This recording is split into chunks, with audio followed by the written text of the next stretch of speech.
हम पढ़ रहे थे थर्ड चैप्टर वनस्पति जगत। वनस्पति जगत में हमने सबसे पहले पढ़ा था थेलोफाइट के बारे में, फिर हमने पढ़ा था ब्रायोफाइट के बारे में, फिर हमने पढ़ा था टेरिडोफाइटों के बारे में, टेरिडोफाइट्स किसे कहते हैं, तथा आज हम पढ़ेंगे अनावर्तबीजी यानी जिम्नोस्पर्म के बारे में कि जिम्नोस्पर्म में कौन से पौधों को रखा गया है, इनके मुख्य लक्षण क्या होते हैं, इनमें किस प्रकार का पीढ़ी एकांतरण पाया जाता है। यानी पीढ़ी एकांतरण हमने पढ़ा था बीजाणुद्भिद पीढ़ी से युग्मोद्भिद पीढ़ी का आना, युग्मोद्भिद पीढ़ी से बीजाणुद्भिद पीढ़ी का आना पीढ़ी एकांतरण कहलाता है।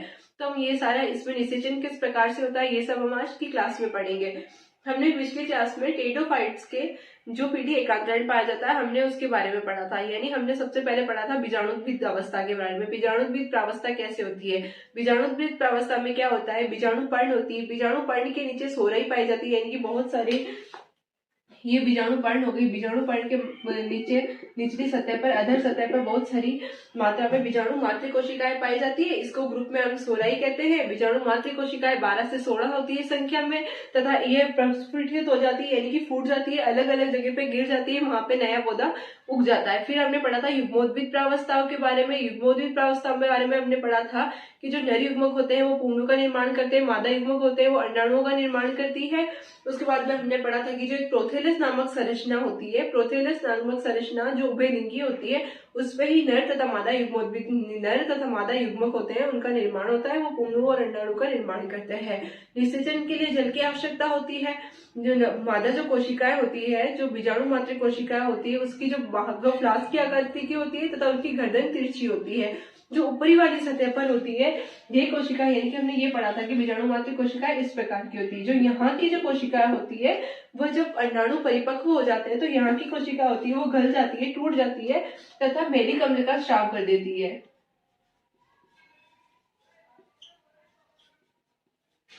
मेलिक अम्ल को स्रावित करती है। इससे मेलिक अम्ल से आकर्षित होकर पुंगड़ू जो होते हैं इसमें मादा बीजाणु मात्र कोशिकाओं में प्रवेश कर देते हैं तथा अंडाणुओं तथा पुंगड़ों का निषेचन हो जाता है। निषेचन से युग्मनज बन जाता है। युग्मनज बनते ही निश्चितांड का निर्माण हो जाता है। निश्चितांड क्या होता है, जब युग्मनज की बारीक कोशिकाओं का निर्माण हो जाता है यानी निश्चितांड का निर्माण हो जाता है, उसके बाद में भ्रूण का विकास हो जाता है। तो हमने ये सब पढ़ा था टेरिडोफाइट्स के बारे में। आज हम पढ़ेंगे अनावर्तबीजी या जिम्नोस्पर्म के बारे में। अनावर्तबीजी या जिम्नोस्पर्म।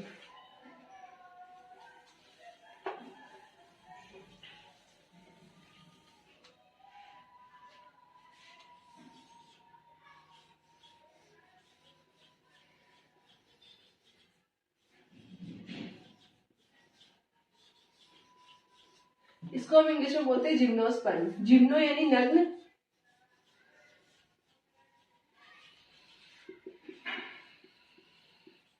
और स्पर्म यानी कि बीज।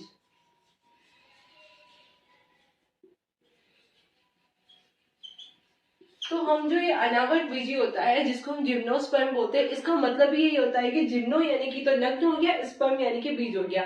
जिम्नोस्पर्म यानी कि नग्न बीज। तो नग्न बीज किसको कहते हैं, नग्न बीज वो होता है यानी कि इसमें क्या होता है, बीज का निर्माण हो जाता है, यानी कि बीज तो बन जाता है इसमें, लेकिन इसके बाहर जो बीज आवरण होता है वो नहीं पाया जाता है, इसलिए हम इसको अनावर्तबीजी या जिम्नोस्पर्म कहते हैं। जिम्नोस्पर्म के क्या लक्षण होते हैं, जिम्नोस्पर्म का जो शरीर होता है जड़, तना तथा पत्ती में विभेदित होता है। इसमें बीजाणुद्भिद तथा युग्मोद्भिद पीढ़ियां पाई जाती है। बीजाणुद्भिद पीढ़ी जो होती है वो मुख्य पीढ़ी होती है, यानी युग्मोद्भिद पीढ़ी जो होती है कुछ समय के लिए बनती है तथा बीजाणुद्भिद पीढ़ी जो होती है वो इनकी मुख्य पीढ़ी होती है। इसमें भी सवन ऊतक पाए जाते हैं, जाइलम तथा फ्लोएम पाया जाता है, लेकिन जो जाइलम होता है उसमें वाहिकाएं नहीं पाई जाती है तथा फ्लोएम जो होता है उसमें संचर कोशिकाएं नहीं पाई जाती है। बीज बनता है लेकिन बीज के बाहर आवरण नहीं पाया जाता है, फल तथा पुष्प का निर्माण नहीं होता है। तो अब हम इसके जनरल कैरेक्टर के बारे में पढ़ते हैं।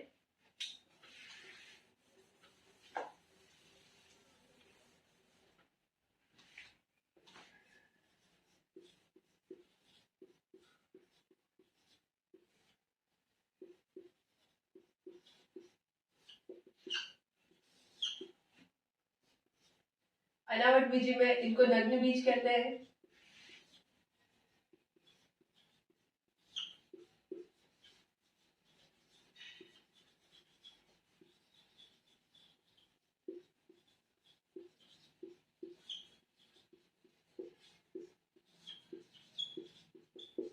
इनका शरीर जड़, तना, पत्ती में विभेदित होता है।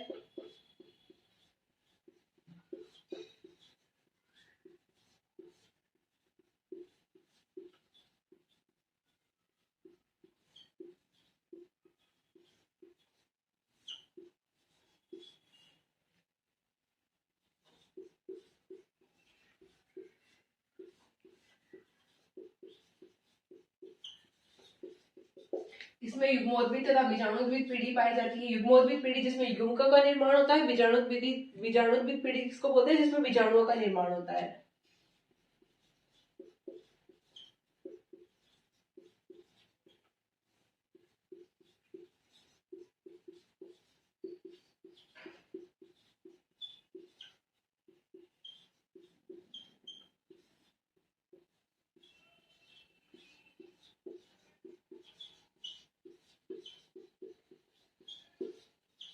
तथा जो मुख्य पीढ़ी होती है वो बीजाणुद्भिद पीढ़ी होती है।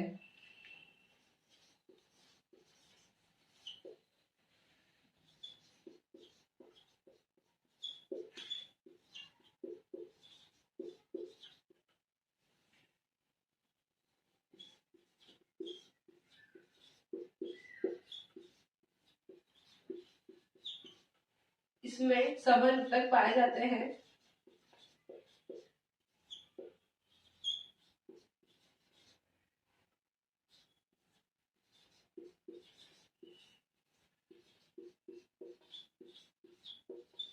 किंतु वाहिकाएं तथा सहचर कोशिकाएं अनुपस्थित होती है।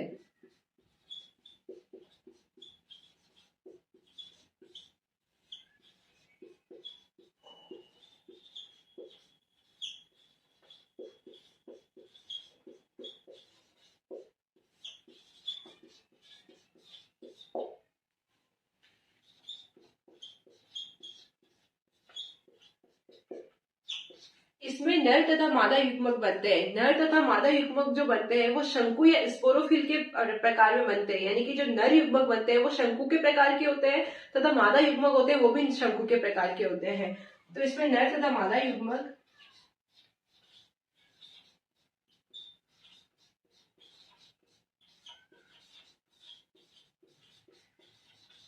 शंकु यानी स्पोरोफिल्स के प्रकार के होते हैं।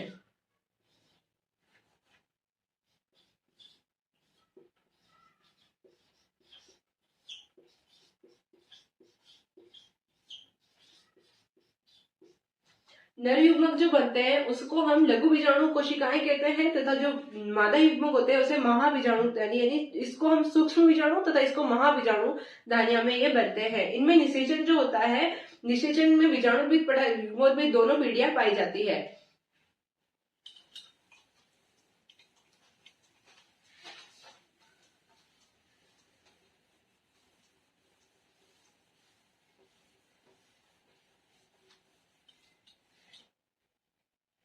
इसमें जो नर युग्मक होते हैं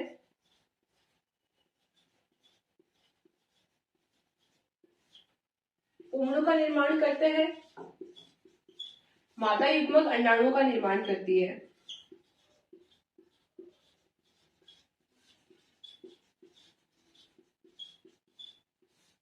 दोनों में निषेचन होता है। निषेचन के बाद में युग्मनज बनता है। युग्मनज बनते ही निषिक्तांड का निर्माण हो जाता है, यानी कि बाहर एक आवरण का निर्माण हो जाता है और नई पीढ़ी विकसित हो जाती है। जो नर युग्मक होते हैं वो लघु बीजाणु कोशिकाओं में बनते हैं।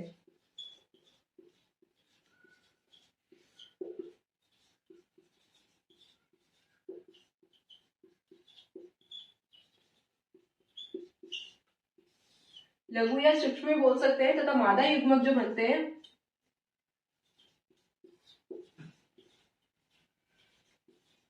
महाबीजाणु धानी में बनते हैं।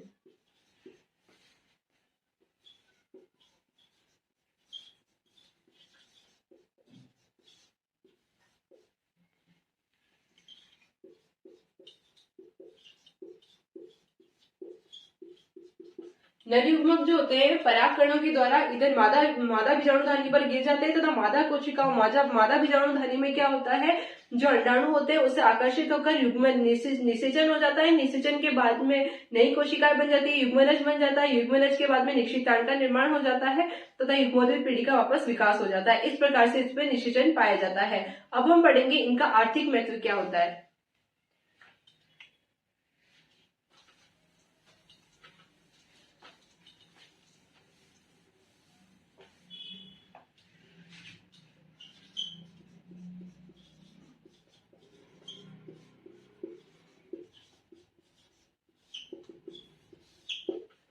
अनावृत बीजी पौधे जिसमें आवरण नहीं पाया जाता है, नग्न बीज होते हैं। इसके सदस्य है साइकस, पाइनस तथा सिकुआ और गिंगालोआ।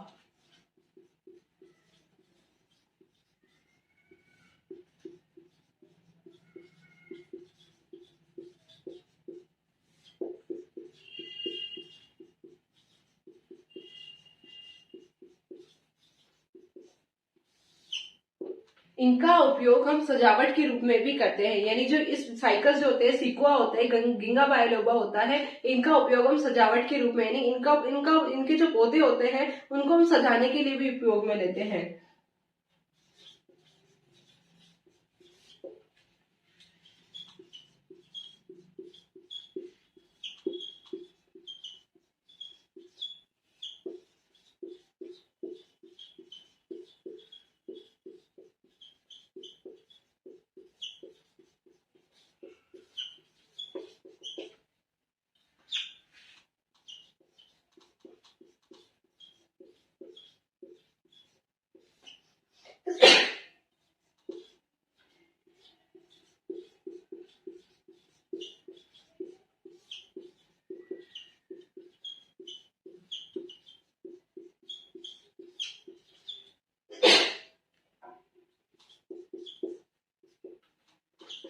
जूनिपेरस जो अनावृत बीजी होता है उससे हम पेंसिल बनाते हैं।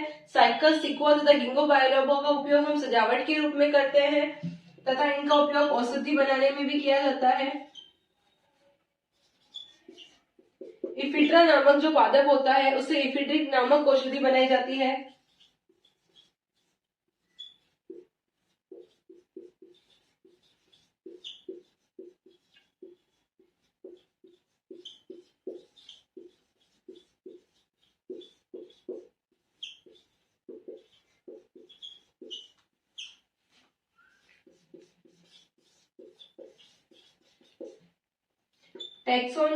टेक्सोन नामक जो पादप होता है, इसकी पादप की छाल से कैंसर के लिए दवाई बनाई जाती है।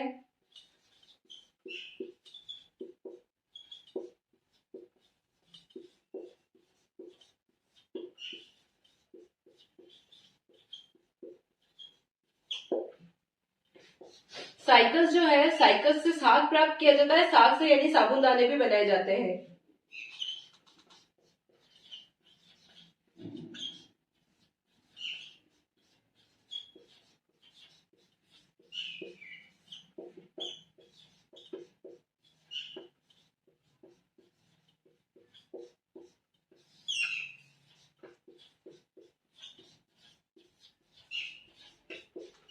अनावृत बीजी पादप जो सिकुआ है, सिकुआ सेम्परवाइरस है, जो कि सबसे लंबा पौधा है, जो कैलिफोर्निया के रेडवुड पार्क में उपस्थित है। यानी जो साइकस, ये जो अनावृत बीजी पौधे होते हैं वे काफी लंबे होते हैं। इनमें द्विनिषेचन तो नहीं पाया जाता है, लेकिन इनमें बीज का निर्माण होता है तथा बीज के बाहर आवरण नहीं पाया जाता है तथा ये सबसे लंबा जो पौधा होता है अनावृत बीजी का, वो साइकस सेम्परवाइरस है।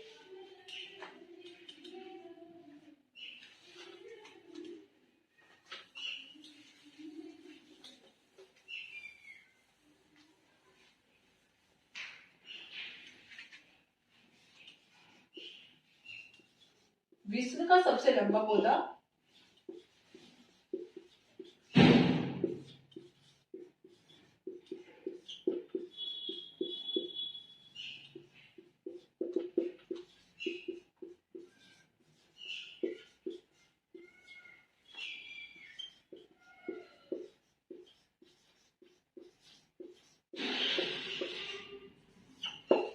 साइकस सेम्परवाइरस है तथा इसका ये का है कैलिफोर्निया के रेडवुड पार्क में स्थित है। जो अनावृत बीजी होते हैं इनसे हम फर्नीचर बनाने में भी इनका उपयोग किया जाता है, साबुनदाने बनाने में इसका उपयोग किया जाता है, सजावटी सामान बनाने में इसका उपयोग किया जाता है, औषधि बनाने में भी इसका उपयोग किया जाता है। तो हम इस क्लास में हमने अनावृत बीजी पादपों यानी जिम्नोस्पर्म के बारे में पढ़ा तथा अगली क्लास में हम आवर्त बीजी पादपों यानी कि एंजियोस्पर्म के बारे में पढ़ेंगे।